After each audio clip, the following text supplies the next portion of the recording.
기독교 역사 시리즈를 은혜 가운데 마치고 이제 다시 말씀을 깊이 상고하며 그 안에서 깊은 은혜를 누리시기를 축복드립니다. 추수의 계절인 가을이 지나고 이제 겨울이 성큼 다가온 것 같습니다. 가을을 지나시면서 하나님께 감사와 찬양의 열매를 많이 들으신 것 같으신가요? 농사를 짓지는 않지만 우리의 인생에 그 감사와 찬양의 열매를 풍성히 거두어서 하나님께 올려드리는 저희가 되었으면 좋겠는데요. 옆에 있는 성도분들께 이렇게 인사해 보면 좋겠습니다. 올해 풍성한 열매를 거두세요. 이렇게 인사해 보실까요? 올해 풍성한 열매를 거두세요. 하나님께 감사의 열매 드리세요. 또 인사해 보겠습니다. 하나님께 감사의 열매를 드리세요. 사랑하는 성도님들, 우리는요 하나님께 모두 드려야 합니다. 우리의 강한 것은 강한 것대로 하나님께 드리며 감사해야 하고, 우리의 연약한 것은 그 연약한 것대로 하나님께 드리며 의지해야 하는 것이죠. 한 해를 돌아보니까 저의 연약함으로 인해 깨어지고 소원해진 관계가 있는 것 같아요 하면서 속상해하는 분이 혹시 계신가요?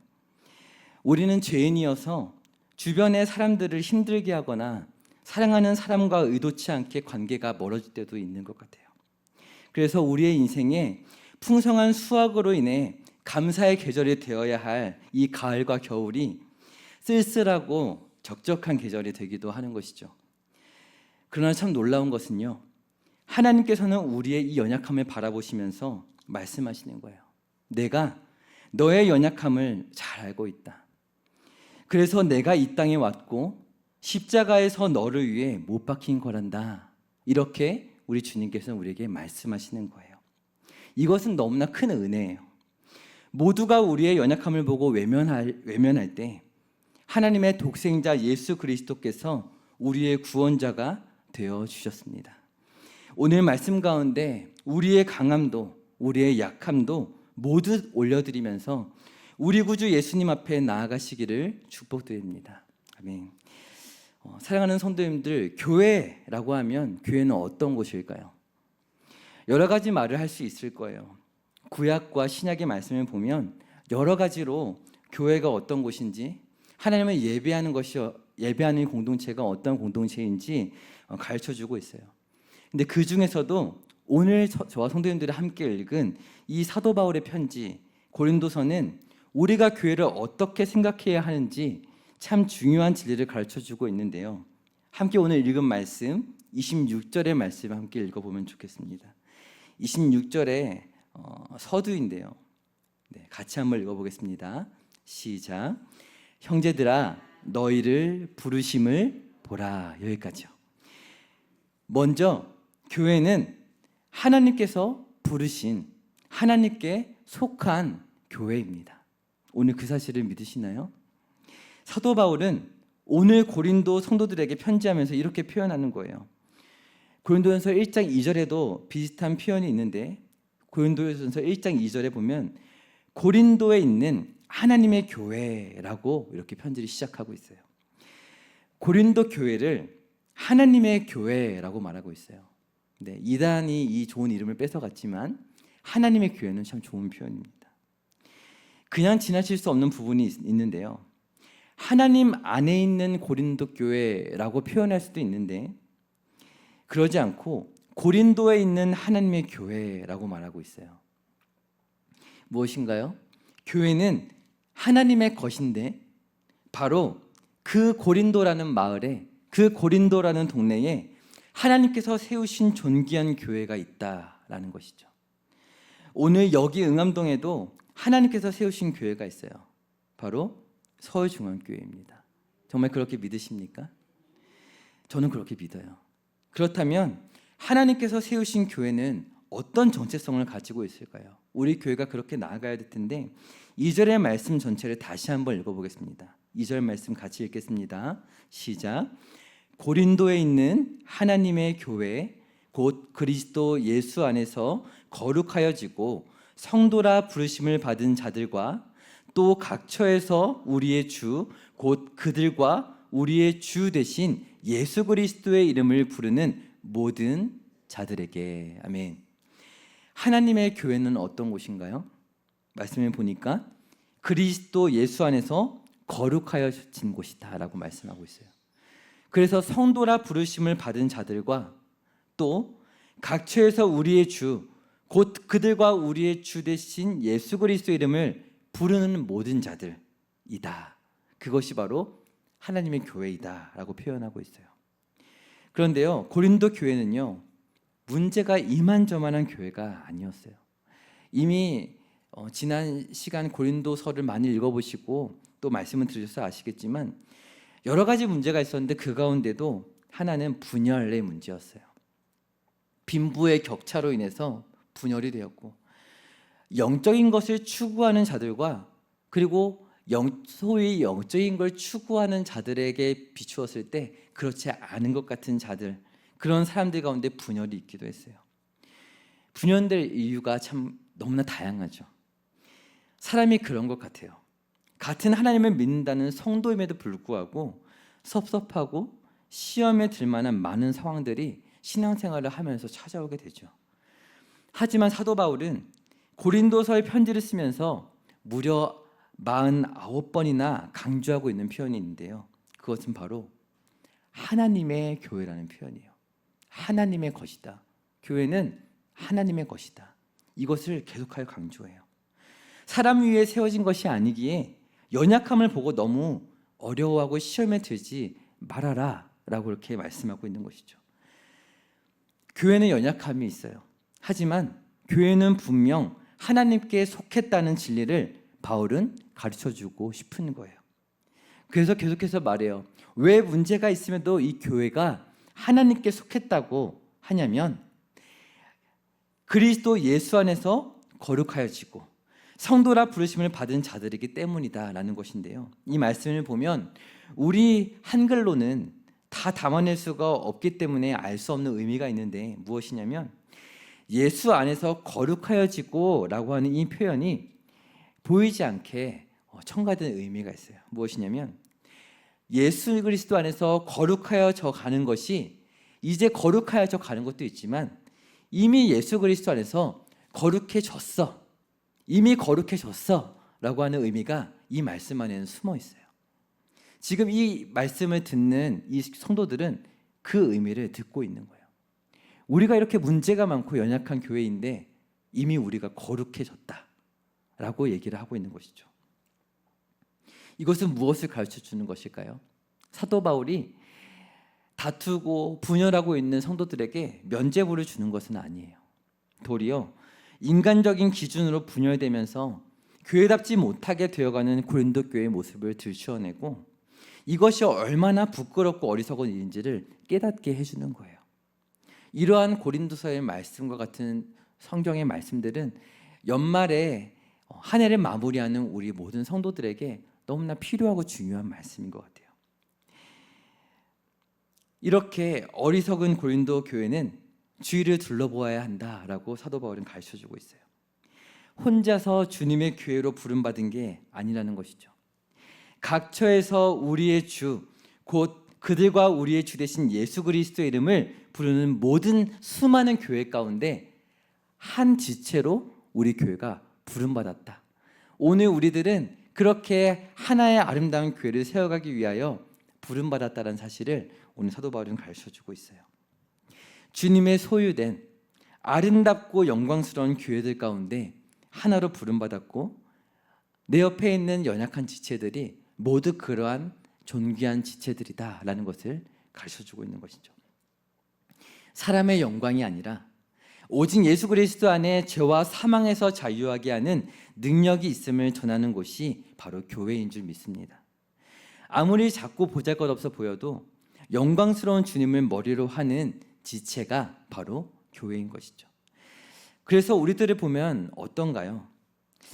참 연약하고 내세울 것이 없어 보여요. 고린도 교회도 그래요. 26절의 말씀을 보면 이렇게 기록되어 있어요. 육체를 따라부터 한번 같이 읽어보면 좋겠습니다. 오늘 읽은 본문인데요. 26절 한번 말씀을 읽어보겠습니다. 시작. 육체를 따라 지혜로운 자가 많지 아니하며 능한 자가 많지 아니하며 문벌 좋은 자가 많지 아니하도다. 고린도 교회만 유별나게 문벌 좋은 자가 많지 않고 연약한 것일까요? 그것을 콕 집어서 부끄러움을 주시는 걸까요? 네, 사실이기도 했겠지만 그런 것만은 아닙니다. 아무리 잘난 사람이라 할지라도 오늘 이 고린도서를 통해 사도 바울이 전하고자 하는, 우리는 육체를 따라서는 지혜로운 자가 많지 않고 능한 자가 많지 않고 문벌 좋은 자가 많지 않다는 이 말씀에 열애될 수 있는 사람은 아무도 없습니다. 아무리 좋은 학교를 나오고 아무리 많은 것을 가졌다 할지라도 하나님께서는 나의 앞에서 자랑하지 못할 것이다. 오직 하나님 안에서 자랑하라, 이렇게 말씀하시는 거예요.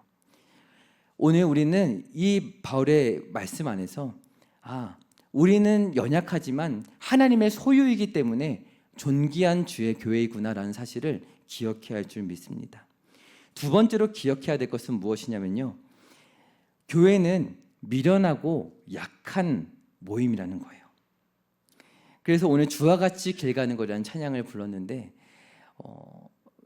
때때로 신앙생활을 하면서, 교회 생활을 하면서 내가 참 괜찮다, 내가 이만하면 많은 공을 세웠다, 이제 상을 받아야 되면 내가 상을 받을 수 있겠다, 이런 마음을 가질 수 있을 때가 잠깐은 있을지 모르겠습니다. 그런데 오늘 성경 말씀은 우리에게 그렇지 않다라고 얘기를 해주고 있어요.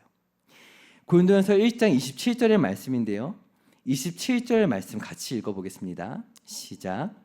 그러나 하나님께서 세상에 미련한 것들을 택하사 지혜 있는 자들을 부끄럽게 하려 하시고 세상에 약한 것들을 택하사 강한 것들을 부끄럽게 하려 하시며. 아멘. 28절도 계속해서 말씀해요. 하나님께서 세상의 천한 것들과 멸시받는 것들과 없는 것들을 택하사 있는 것들을 폐하려 하시나니. 이렇게 말씀하시는데도 있는 자처럼 살고 싶으신가요? 네, 그렇지 않죠. 지금 무엇을 말씀하시는 건가요? 29절의 말씀 같이 한번 읽어보겠습니다. 시작. 이는 29절입니다. 이는 아무 육체도 하나님 앞에서 자랑하지 못하게 하려 하심이라. 하나님 앞에서 자랑하는 인생만큼 미련한 인생이 또 있을까요?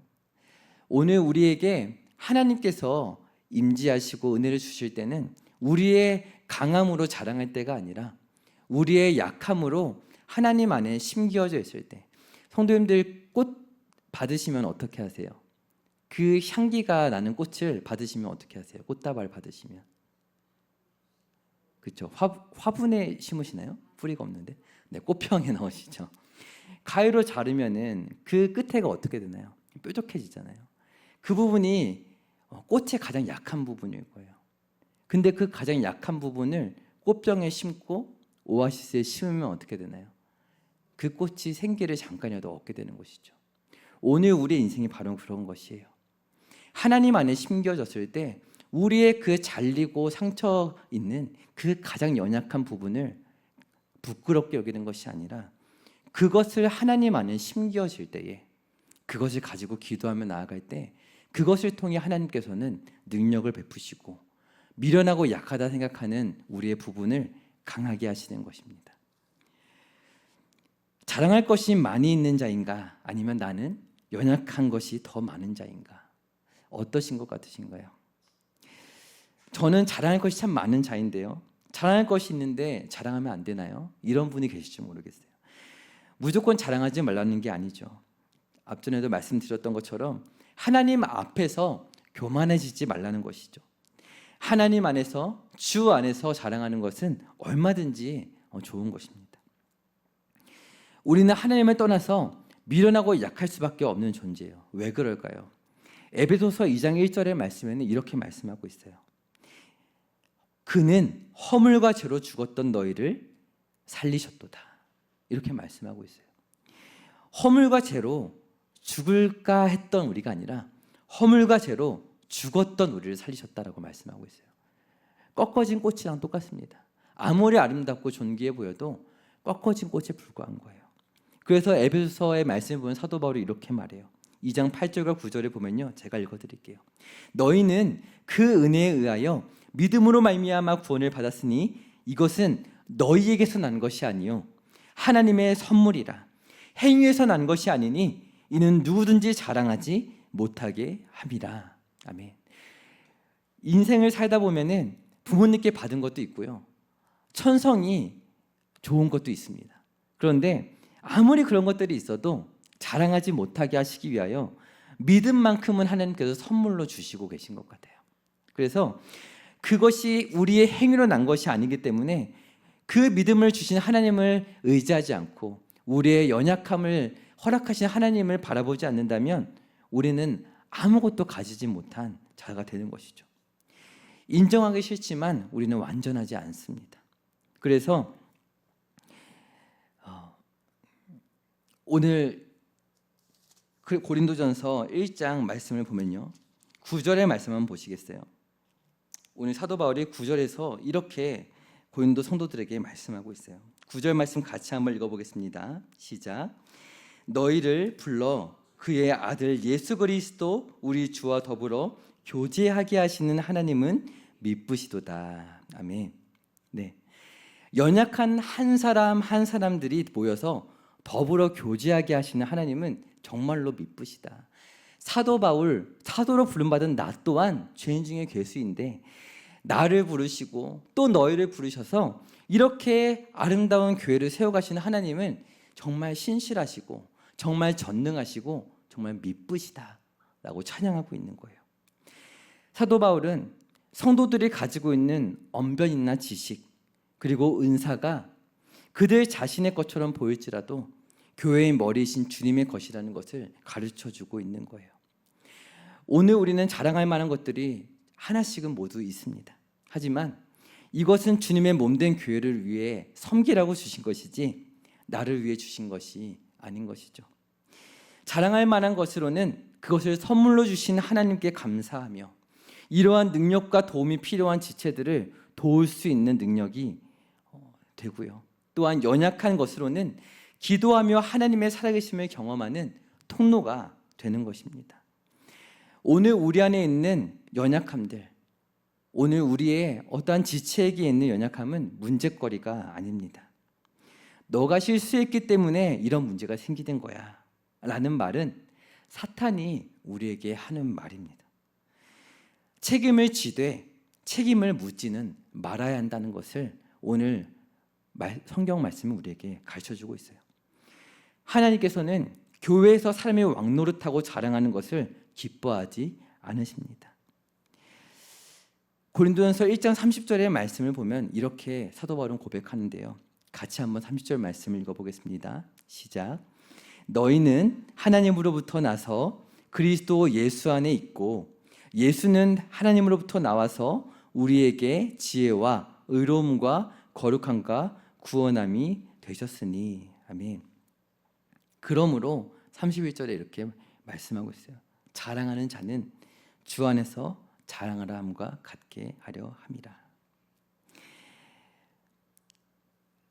로마서의 말씀을 보면 굉장히 재미있는 표현이 있어요.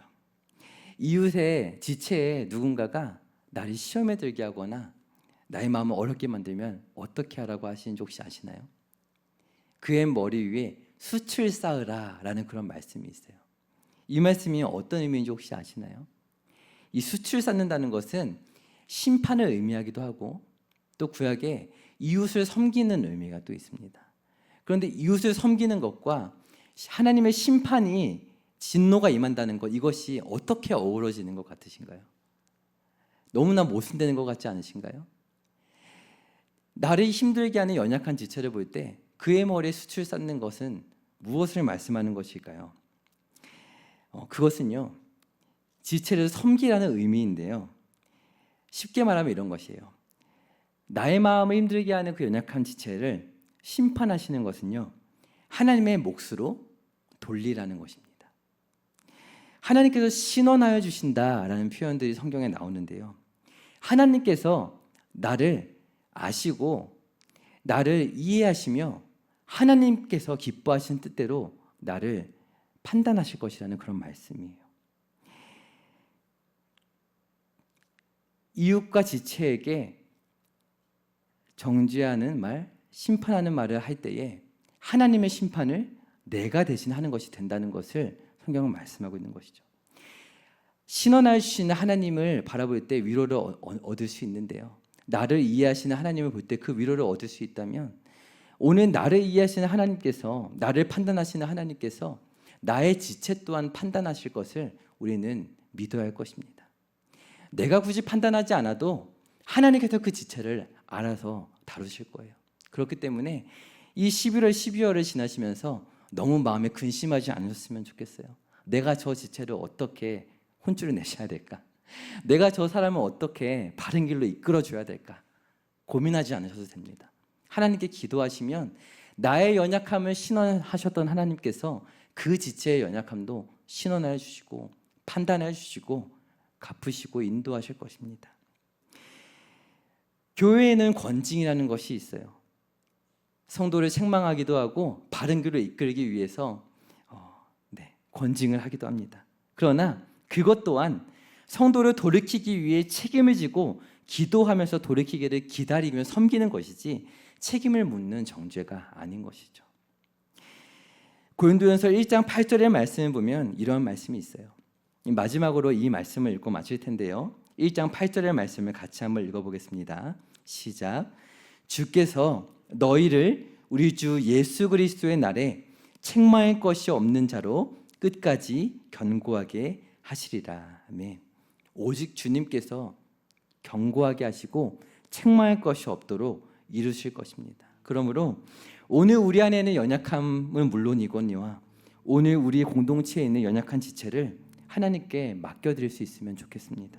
그리고 고집 많고 연약한 나 자신을 하나님께서 신원하시고 책망할 것이 없는 자로 끝까지 견고하게 하실 것을 정말 감사하면서 나의 마음이 나의 연약함으로 괴로워지고 주님을 바라볼 수 없을 것 같을 때 하나님 오늘 사도 바울의 말처럼 오직 주님 안에서 나의 약함을 정말 강함으로 회복하시고 강하다고 하고 지혜롭다고 하는 세상의 수많은 사람들에게 하나님의 영광을 전하는 그런 나의 역할이 정말 그들을 하나님께로 돌아오게 만드는 귀한 역할을 감당하는 자로 하나님 앞에 서는 그날까지 나를 사용하실 줄 믿습니다.